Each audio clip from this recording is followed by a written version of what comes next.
When they came to Africa, the settlers, they found an amazing continent with everything and anything the world could ever need. Well-established religious and educational systems. And they wondered, how on earth can we ever conquer such an amazing continent unless we come up with a strategy that will see to it that Africa and her children are forever defeated and dominated.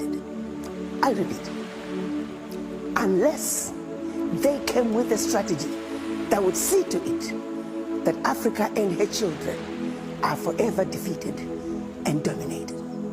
To start with, when the colonizers came to Africa, we didn't have the issue of color. Black and white did not exist in our languages. We were Africans. The missionaries were sent in with specific instructions to make the Africans believe that everything African was bad and everything European was better and more desirable.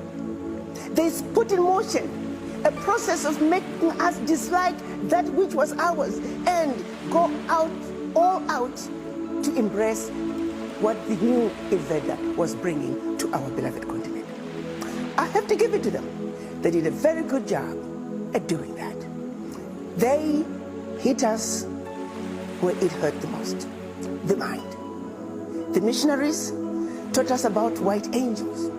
The missionaries taught us about the devil who was black. The missionaries are white, like the angels. And that when we go to church, we must worship the white angels. And definitely want nothing to do with the black devil who looks like us. Subliminal messaging. Subliminal messaging. That's where we began the self-hate, the mistrust of each other, the lack of appreciation, an idea that is coming from your brother, an idea that is coming from your sister, because we are taught to dislike anything to do with us. That, my brothers and sisters, was level one, number one level of destroying the African, the mind. Then they followed it with colonization, a systematic way of saying now that we have made the African believe that everything African was bad and everything European was better. Let's take it to the next level. So it is that they met in Berlin and decided to chop up our country, our continent rather. So it is they met in Berlin, Germany, at the invitation of the then Chancellor of Germany, Bismarck, specifically to come up with a strategy that once again would see to it that Africa and her children are forever defeated and dominated. They spent 4 months, 4 cold months in Berlin, Germany, from November of 1884 to February of 1885. And by the time they were done, our Africa had been chopped up into the tiny little countries that we see today.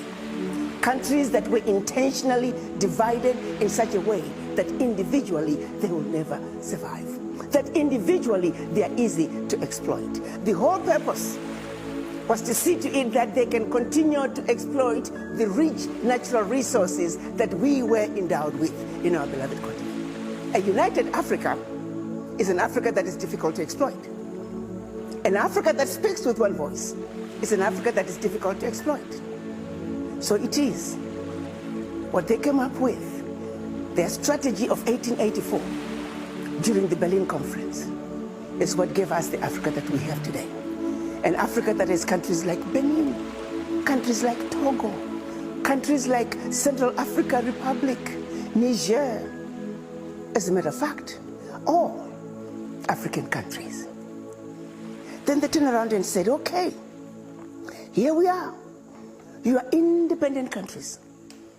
Of course, during the Berlin Conference and during colonization, every one of those countries was controlled from those capitals in Europe until independence, when our Pan-African fathers began to say there's something wrong with this picture.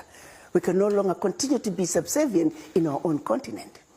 So they began to push back. And this is what led us to get the fake independence, where we were given political liberation, limited political liberation to this day. But what they kept and never let go, which brings me to issue number 3 of the root, was the economic liberation.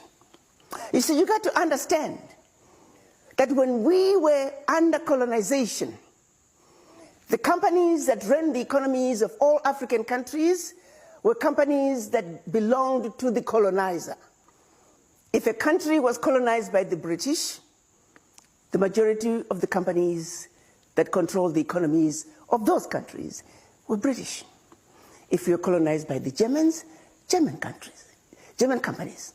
If you were colonized by the French, French companies, and so forth. That, my brothers and sisters, they never gave up. They still continue to control the economies of their former colonies to this day.